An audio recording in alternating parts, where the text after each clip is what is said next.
बिस्मिल्लाहिर्रहमानिर्रहीम। अस्सलाम वालेकुम डियर स्टूडेंट्स। आज का एमसीक्यूज है which of the following is not a macromolecule.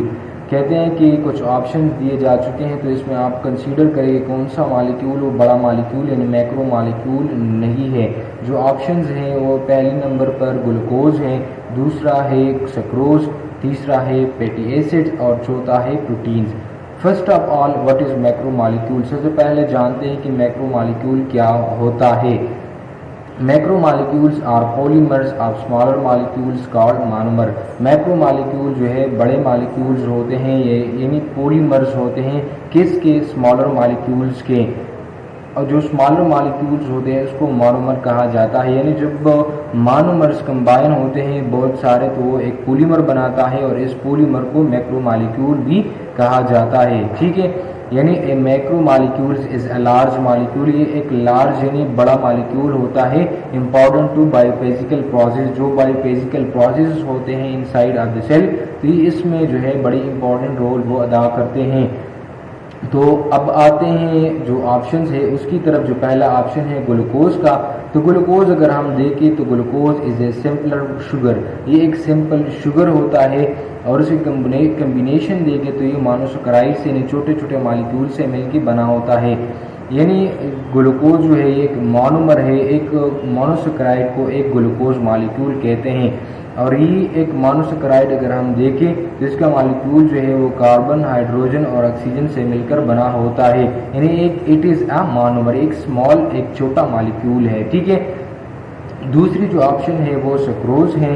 तो sucrose also called table sugar, sucrose को टेबल शुगर भी कहा जाता है। ठीक है, और ये जो है डाइसैकेराइड होते हैं, टू मोनोमर से मिलकर बना हुआ होता है। किसके, मोनोसैकेराइड, टू मोनोसैकेराइड मिलकर एक सक्रोज मॉलिक्यूल बनाता है। और ये जो है मोनोमर्स हैं और ये मोनोमर जो है वो टू यूनिट से मिलकर बना है। जो एक यूनिट ग्लूकोज है और दूसरा फ्रक्टोज है। तो ग्लूकोज और फ्रक्टोज हमारे पास मोनोमर्स हैं।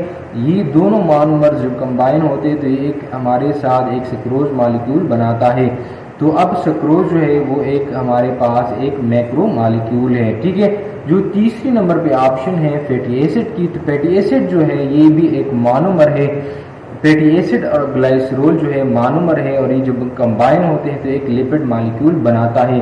तो ये फैटी एसिड हमारे पास मोनोमर है, लेकिन फैटी एसिड के साथ ग्लाइसरोल का होना भी ज़रूरी है। ठीक है, चौथी नंबर पर जो ऑप्शन है वो प्रोटीन की है। तो प्रोटीन आ लार्ज बायोमॉलिक्यूल, ये भी एक लार्ज मॉलिक्यूल है और लार्ज मॉलिक्यूल को पॉलीमर भी कहते हैं और पॉलीमर को मैक्रोमॉलिक्यूल भी कहते हैं। तो प्रोटीन भी हमारे पास एक लार्ज एक बड़ा मॉलिक्यूल है और ये मोनोमर से मिलकर बना होता है जिन्हें अमीनो एसिड्स वो कहा जाता है।